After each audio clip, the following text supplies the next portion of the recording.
This is a space of discovery. This is a space of remembrance. Join A.L. Garris and welcome to this space. Welcome to this space. Welcome to this space, the A.L. Garris space. I'm grateful to be it with you. Today we're going to talk about kind of a continuation topic, I guess. We had a space together where we discussed the understanding and the concept of death. And I went into the story of the day that I found out my dad had left us in the physical sense. And so if you didn't catch that one, it's available here. You can go check it out. But this is going to kind of take us a little bit further into the understanding, because I really think humanity is ready to engage these higher understandings and begin to allow ourselves to live in our everyday lives holding these understandings. You know, these understandings that we're talking about here on this channel, in these podcasts, they are coming in to meet you right where you're at. And then at the same time, they're walking with you as you begin to step into new levels of you. So that's what this is all about. It's to be able to continue to embrace and engage new spaces of you. And when you do that, life becomes new. And life becomes very rich and beautiful, even in the spaces that are maybe a bit difficult or not what you had planned them to be. You navigate them from that new alignment, that new knowing, that higher alignment of yourself, and therefore they get to be in that alignment as well. So you experience them that way. So this understanding of death and this understanding of what happens after we die, this is a really good one. And there's a lot of different interpretations out there. There's been an innumerable amount of books written, movies made.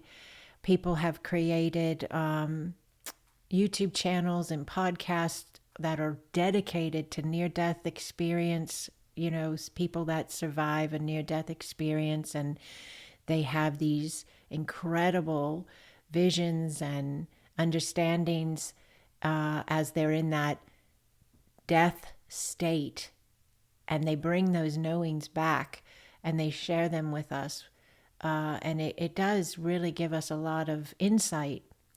And one of the biggest things I've noticed and that I hold a belief in is the fact that the person's spiritual or general understanding of themselves and the world around them plays a role in the experience they have if they have a near-death experience. What do I mean by that? So someone who is very religious, maybe they hold the Christian faith, they're going to experience Jesus, they're going to experience the angels, they're going to experience heaven, and that's in an alignment with the energetic connection point they hold. A person that wasn't raised with any faith at all in a religious standpoint, in a God space, maybe they would be considered atheist, and or maybe just they're super science-based person and they believe in consciousness and energy and the expansion of consciousness as it explores itself in various lifetimes, but they don't necessarily have a religious connection. They, most of the time, I'm not saying it's all the time, but most of the time, people like that, their spiritual near-death experience is going to be more, they feel and sense themselves as vast. They feel and sense themselves as surrounded by other higher dimensional beings of light. And they feel and sense the love that is beyond comprehension. But they would not interpret it or name it heaven, because that wouldn't be their belief structure.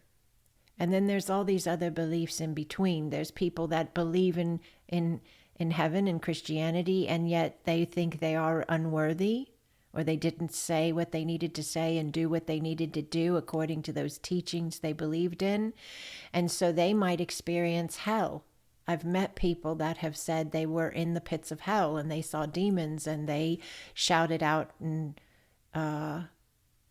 yelled for Jesus, and, they came back to life, and now they're living in that alignment of that reality that they believe. And all of these are available. All of these are, none of these are wrong or right. They're just belief structures people hold.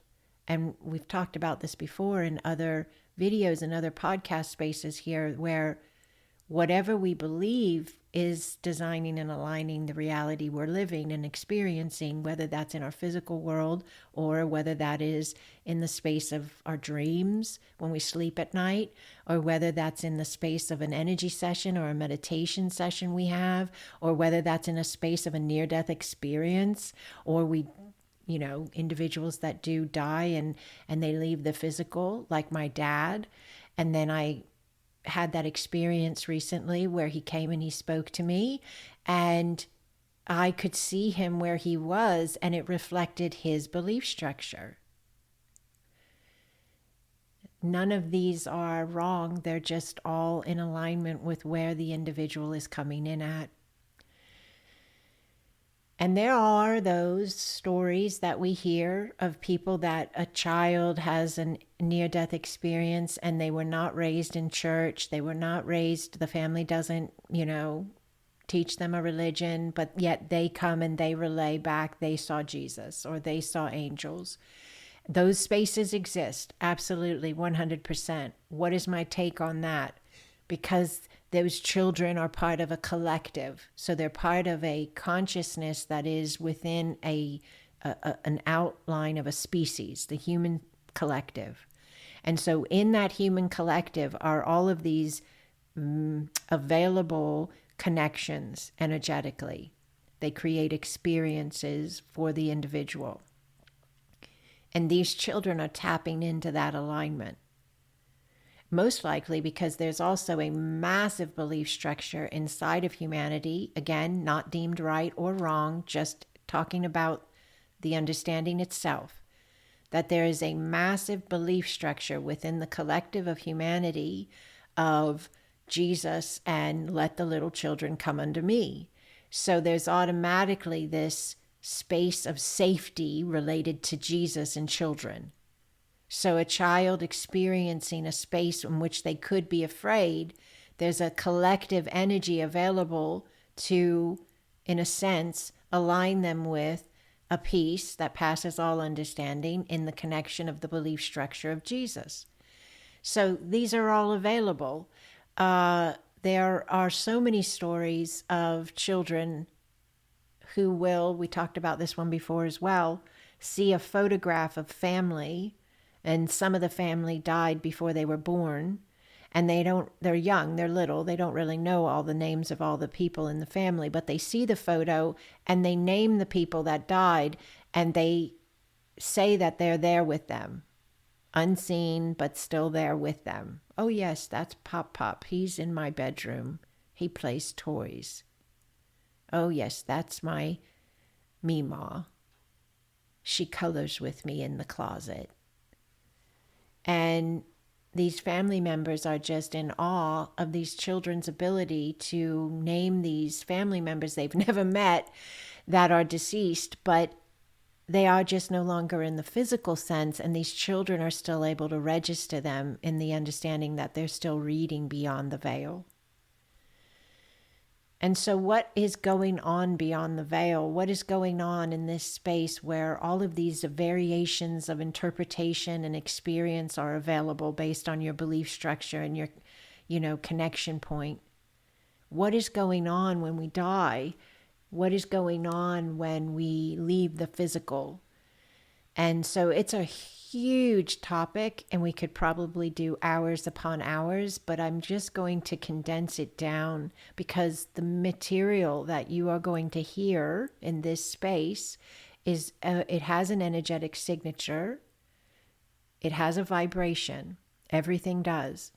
And this material, these understandings are available to anyone who is available to them. And in being available, by hearing them, by allowing yourself to ponder them and think about them, and then live your life with that possibility of availability to what I'm talking about here, that it's real, that vibration is then, that higher vibration is then available in and through you as you live your life, which can shift your life, it can heal your life, it can clear your life and assist your life. So this is why we listen to these uplifting spaces. This is why we read uplifting books and connect with uplifting shows and materials. They really do offer that vibrational alignment, and that is offering a shift point.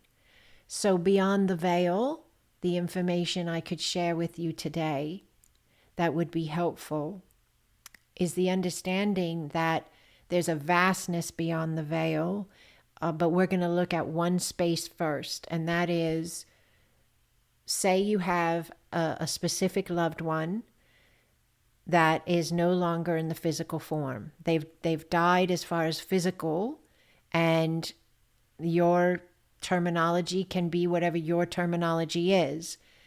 They've gone to heaven. They're in a higher dimensional plane of existence. They're beyond the veil. They're in the spirit realm. There's a lot of terms that are used to describe where a person goes when they're no longer in their physical body, as they've died as a physical sense. Their eternal soul is still 100% present, and they are now in another field of existence, but they are still fully present. They just are existing in a different form, in a different way, because they no longer have their physical body. So because they're not in their physical body and they're in a different form, their spirit, they're going to be existing in a space in which that is most beneficial for the being that is in that type of form, a spiritual form. So the name of this space you can do yourself based on your own beliefs, and you cannot mess it up. And it can change as you change and expand. And it doesn't have to, but it can. But if you have a loved one that leaves this connection point, and now they're in a different plane of existence because they are in their spirit format, that space that they are in, one, the time is very, very different there. And you can say, how do I know? There are multiple theologies, dogmas, religious context, religious text, spiritual text, that science even as well, please, science-based texts that have these different documentations of how time differs based on the space of location you're in. And so like, even if we wanted to go science-based, and again, I know it's a movie, but they did a very good job of maintaining as much science as they could as they made the movie. But Interstellar, there's a really good movie with Matthew McConaughey and Anne Hathaway. And in Interstellar, they travel off of Earth in through the galaxy to seek out another planet to help, because humanity needs to move. Earth is not doing well. And you can go watch the movie. It's fantastic. But they do bring into the movie the understanding of the difference of time as they begin to move further and further away from Earth. And there's also scriptures that state the difference between time on Earth and time in heaven or the spirit realm. And they'll say that a day is like 1,000 years and 1,000 years is like a day. What do they mean? So one day in heaven, we would have to go through 1,000 years on Earth before it would have been one day in heaven. What does that mean? That means if you have a loved one who passed away in your lifetime, or even maybe a few, generations before you still, you would have to go through 1,000 years on earth before it would have been that they were gone one day to them. So the way they're registering it in the spiritual realm they're in, the spiritual plane of existence that they're in, it would have to be 1,000 years of them being gone from earth, from physical form, before they would, and for them it would only be one day.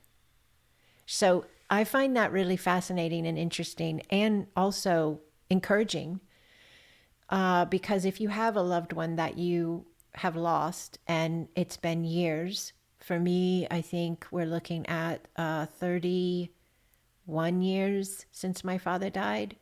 That's a long time, right? 31 years. But still nothing if you look at it in the understanding of we would have to go through 1,000 years before it would only be one day for him and his end, right? So when I had that experience several weeks ago, and again, I talk about it in the other podcast, but when I had that experience where I felt my father's presence and he communicated to me what he was seeing and he answered some questions. It was like a massive download. It was like even beyond telepathy. Telepathy for me is like one full thought at a time. And this was different. This was like the entire conversation and then some dropped in instantly. But when I had that experience with him, he was so excited. He was jumping he was surrounded by several people that now reflecting on it, I can see my nephew and my cousin and my grandfather and my grandmother, other people that have passed prior to my father that he hadn't seen in his recollection and his understanding for many, many, many years. And yet they were all there feeling as if, even in a group of them all coming in at different intervals, they were probably all still only there for seconds and or minutes tops.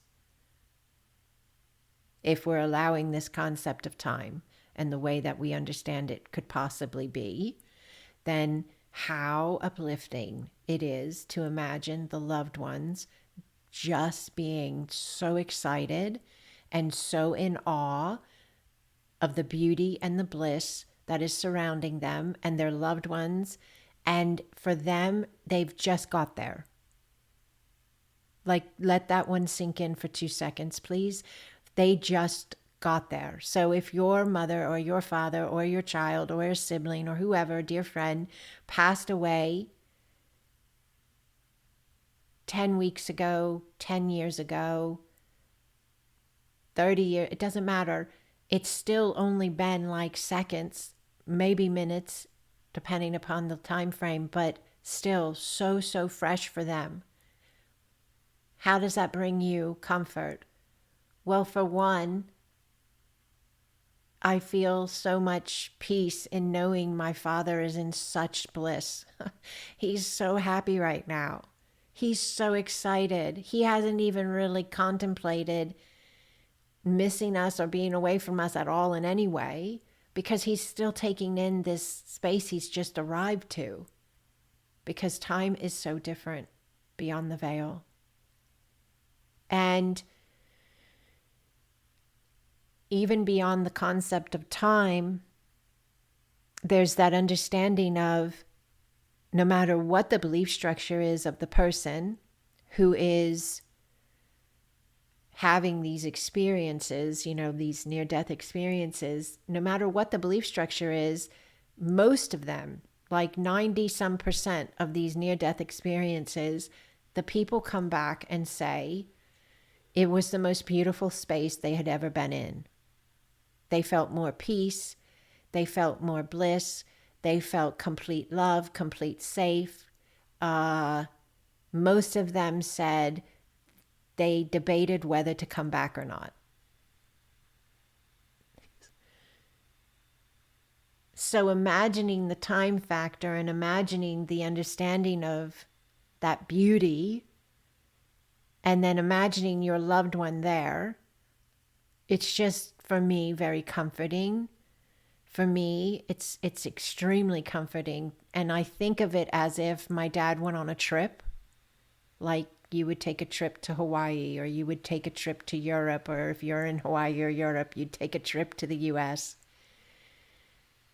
And you might go by yourself and you would tell your family you love them, and you would be excited about this space you were going to go to. You would be excited about this trip you were going to take and all the beauty it would hold. And maybe you'd send a postcard. Well, I feel like my dad sent me the most incredible postcard ever when he reached out to me a few weeks ago, and I had that supernatural spiritual experience with him, and I got to peek inside of and or beyond the veil and see the joy and see the bliss and see the confirmation of the understanding of the way in which time is and isn't in these spaces of us. And for me, that's an incredible encouragement. And I know that it does not necessarily take away the pain of the physical loss. I know that it doesn't necessarily make the space easy to navigate, in the sense that you do not have that person in your life in the way that you did. But for me, and for all who are ready to step into this understanding, there is this deepening of a connection with our loved one that we most likely didn't even see coming, and a depth of connection with our loved one that we can now be that we couldn't be before. We had the physical, absolutely, but they also had whatever they were dealing with. For many who lose a loved one, not all, but for many, there can be illness involved. There can be some type of difficulty going on in the life. Sometimes the death comes out of nowhere. Absolutely. I acknowledge that as well. We have had family members that we didn't see that death coming, but for the majority of the time, there's also the availability of them being at a space of peace and wholeness that they may have never been their whole life. There may have been trial, there may have been tribulation, there may have been struggle, there may have been pain, there may have been sorrow, and now there is not. That is one thing I believe 100%, that it doesn't matter the religious belief or the lack thereof. It doesn't matter the scientific understanding or the lack thereof, that at the end of the day, yes, you are an eternal soul. You are having a now, and you are being given the opportunity to remember more of who you are and allow the more to rise. That means you trust yourself more and more. You allow and you lean in more and more. And you listen with your heart more and more. Everything we're talking about here, and everything we ever talk about on this channel, if you will listen to me with your heart, you will hear me more clearly. There are a lot of teachings available here on the channel that may be seen and understood as basic life assistance, basic life guidance, tips and tools to have a healthier relationship, to have a better life. And there is also a very deep level available here of actually shifting the vibrational alignment you are being as you are having your life. What happens when you shift the vibrational alignment you're being? The vibrational alignment of your life shifts. And those spaces in which you needed or were benefiting from guidance for dealing with setting boundaries or learning how to trust yourself more or hold more self-worth, or all of these topics we talk about here, all of those spaces, when you shift your life vibrationally, all of those spaces shift. Yes. And you are not cycling and or creating the patterns of those same circumstances again and again because you've left those alignments. So when I start talking about these things, whether it's an everyday tip for life or whether it's a bigger maybe space of alignment where we're talking about what happens to you after you die, they're all offering all of us the opportunity to shift our vibration and to shift our lives in the most positive and optimal ways. So this space with Beyond the Veil, there's a lot of fear that has been attached to this space for a very long time. And it's not necessarily a bad thing because we've talked about this as well. Fear can be a very helpful thing. It can be a helpful tool to help us see things, understand things, and move and shift accordingly. But there has been a lot of fear attached to this space. And so then some people will come and they will say, well, I had a near-death experience and it was terrifying. I didn't see beauty and bliss. And then somebody else says, well, I had a nightmare where I dreamed that this space beyond the veil opened up and I saw into it and it was dark and it was evil. And somebody else has an experience in meditation or an energy session or some other way in which we connect deeper with these divine spaces of our spiritual selves. And when we're having these spaces where the fear's coming in, we're sending ourselves a message that more love is needed. That's what the fear is saying. And the more love can come in many different forms and ways. One example is you have a nightmare and you dream you go beyond the veil, or you actually go out of body. That happens to a lot of people when they sleep. They travel and they are out of their body, but they are still connected to their body. Their soul is still completely connected to the body, and they are still alive and in their body, but they're traveling in their consciousness while their body is asleep. And so if they carry a lot of fear or fear-based beliefs and programs and understandings, then their experience will reflect the fear they carry.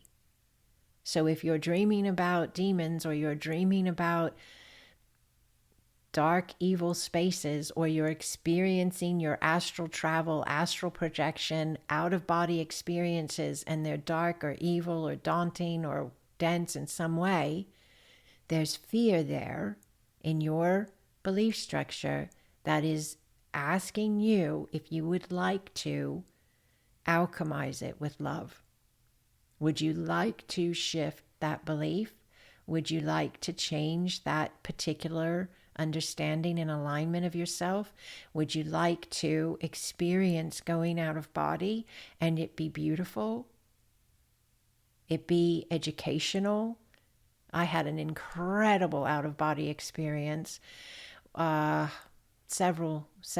years ago, and it was probably, I had gone out of body many times, probably for about 10 to 15 years, where I would feel like I was flying, and I always loved those so much. They're so fun. You actually feel like, it feels like it in every cell of your body, like you're actually flying. It feels kind of like you're on a roller coaster in a sense. And so for many years, it was just these really trippy experiential spaces with going out of body. And I would sometimes see,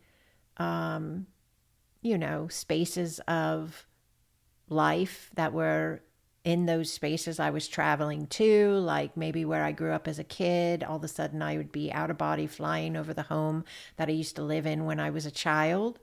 And then another experience, I was at a job I had, I just, during my out of body experience, I'm flying through the office building that I had been working at. So there's all these different things that can come in when you're experiencing more of you and your connection points of your higher consciousness, in a sense, outside of your physical body. It can happen when you're sleeping, when you're in meditation, when you have an energy session. But it is ways in which you are exploring and giving yourself the opportunity to expand through your understanding of who you are and the world around you. And when fear comes in, it is a opportunity to heal and shift the space that the fear is in, and then you're healing and shifting you. And this particular experience that I had that was so incredible, it was so incredible because I had healed so much fear. There were many experiences where I had sleep paralysis and, thought these beings were trying to harm me. I've had experiential spaces with what I understood of demons trying to get me, and or creatures with gnarly hands and nails and all of this, really, really horrific, fearful spaces of belief. And as I allowed myself to see myself as more, and as I allowed myself to understand the world around me as more, I was able to start confronting these spaces, which is a very important understanding. I was starting to confront these spaces and no longer cycle or repeat the pattern of the way I would handle them in the past. So I would usually rebuke, cast out, and be scared to death, kind of run from, in a sense. And I remember being drenched in sweat because I felt like if I just stayed under the covers, I would be safe, which is so silly in a sense, because if something really wants to harm me, how is the cover going to keep me from that, right? But I'm sure there's people who relate. So as I decided to heal my fear, I had to be very aware and present to where the fear was coming from and what the fears were, and then decide to react or respond differently. So I couldn't rebuke and run and cast out and hide under my covers, and I had to choose to be different with the space if the space was going to become different itself. And so for me, my particular thing was I decided to believe that I was safe and to know that I was more, and that I was divine in human form, having a now, having a space of fear, and that I could look into the eyes of that space. I could look into the eyes of that fear, if you will, and I could choose to not run. I could choose to say, I place love over this space. And that is huge, especially if you're a person, as I was and am, who has done a lot of work with other people, clients of mine, to clear their homes spiritually, to assist them with their generational alignments, healing generational curses, clearing these energetic alignments with people and for people. And then those types of connections are embedded in these belief structures of fear. It's how they continue to cycle. And so for me to then break this cycle in my own life, I had to leave the space of myself in which I saw myself as that particular type of healer. Yes. And I had to be available to be more. That I could still help heal those spaces and help work with people that were in those spaces, but I didn't have to do it from that line of energetic connection in which I was doing it from, which was embedded in fear. And I was allowing myself to step up into a higher vibrational space of myself, which then was allowing me to help them from that vantage point and interpretation and energetic alignment. And that was shifting everything. And so when I began doing those changes for my own self and healing my own fears, then my out-of-body experiences changed. I didn't have sleep paralysis happening any longer. I didn't have terrifying, horrific out-of-body travel any longer.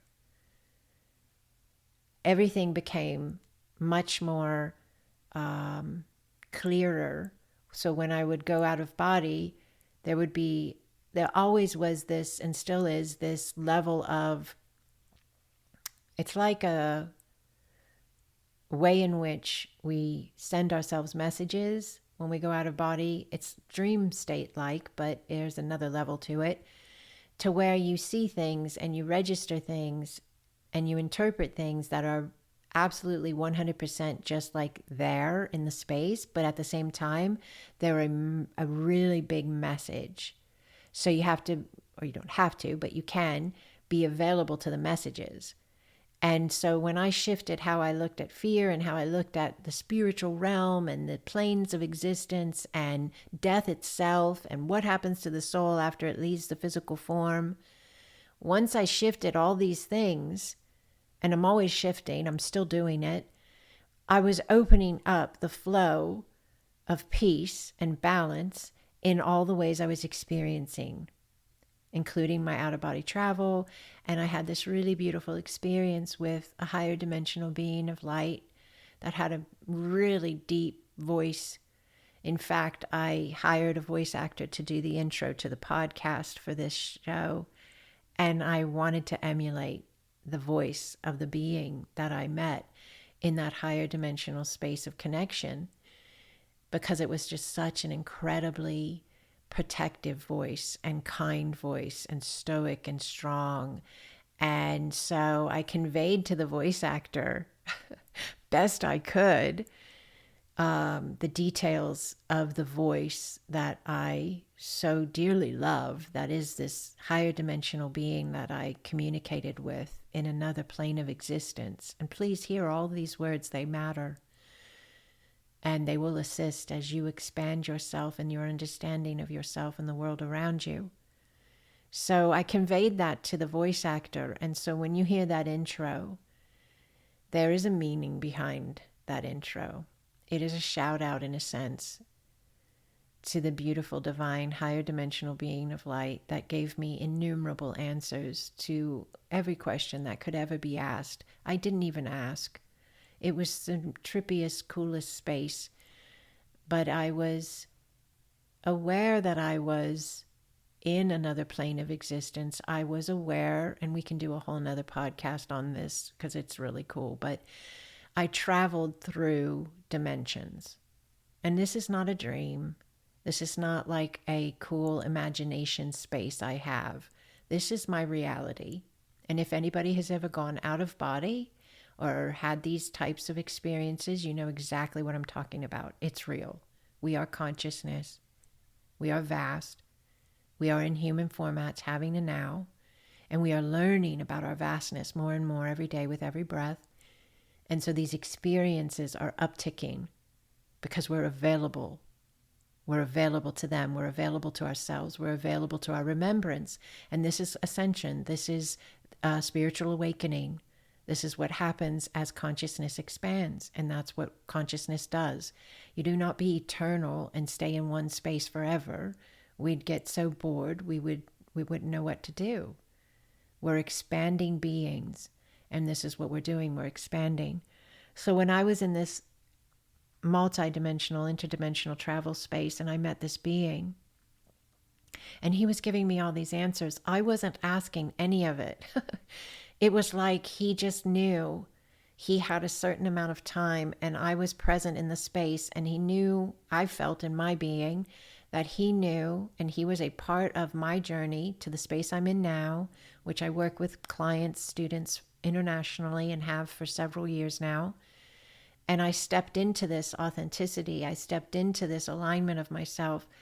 And I think he knew, that being knew, and was part of the plan in a sense. And so the information that was being given to me was what was needed to be given to me so that I could be who I am right now. And I can continue to step into the next space of me that is ever expandingly coming.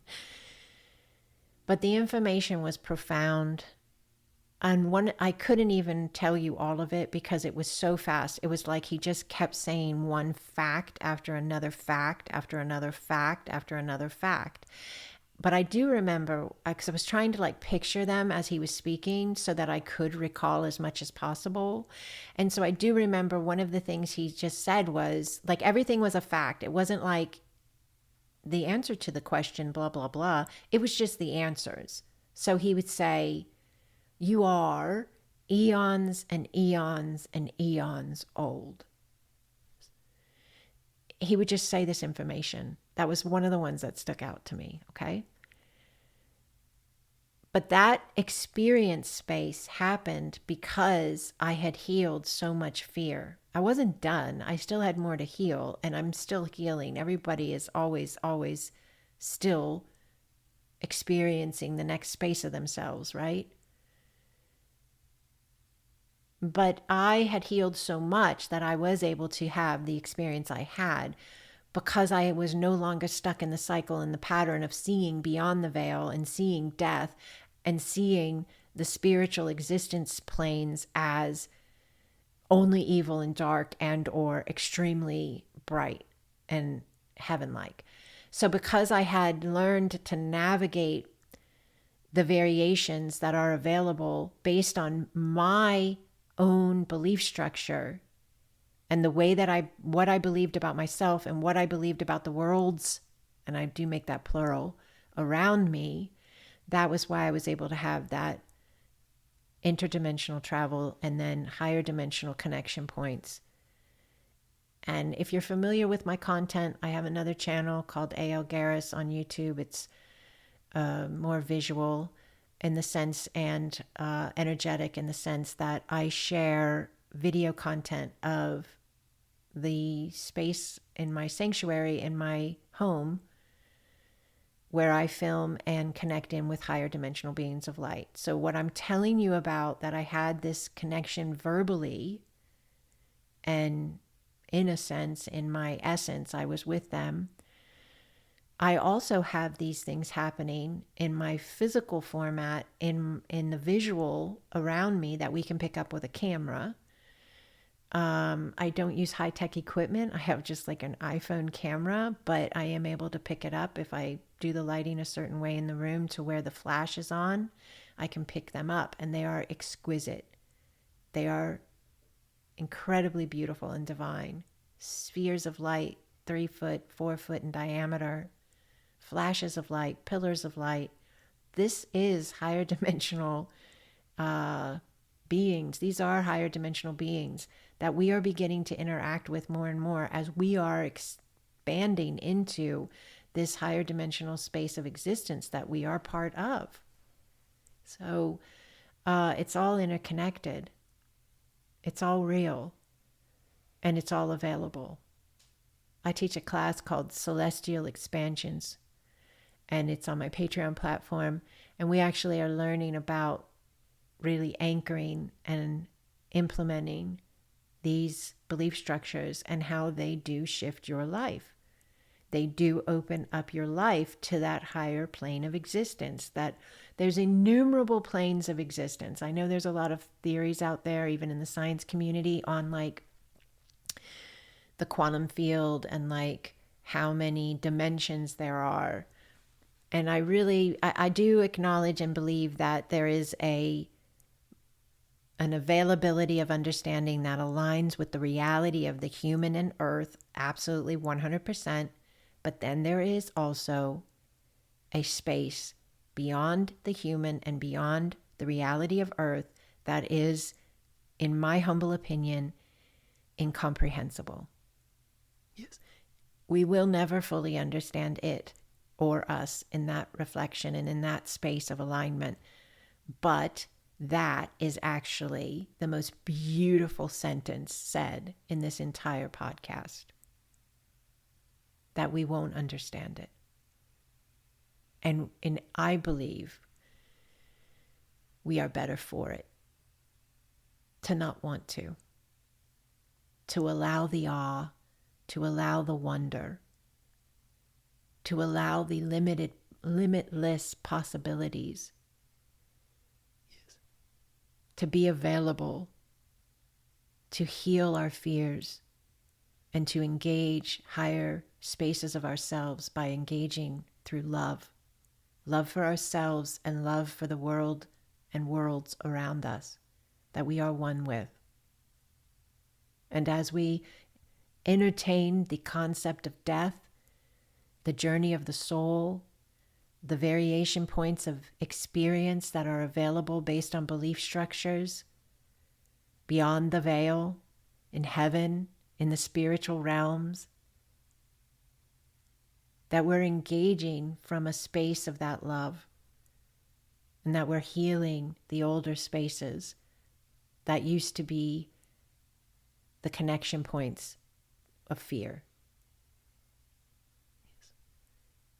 To just be available to the possibilities of the peace that passes all understanding being available to you.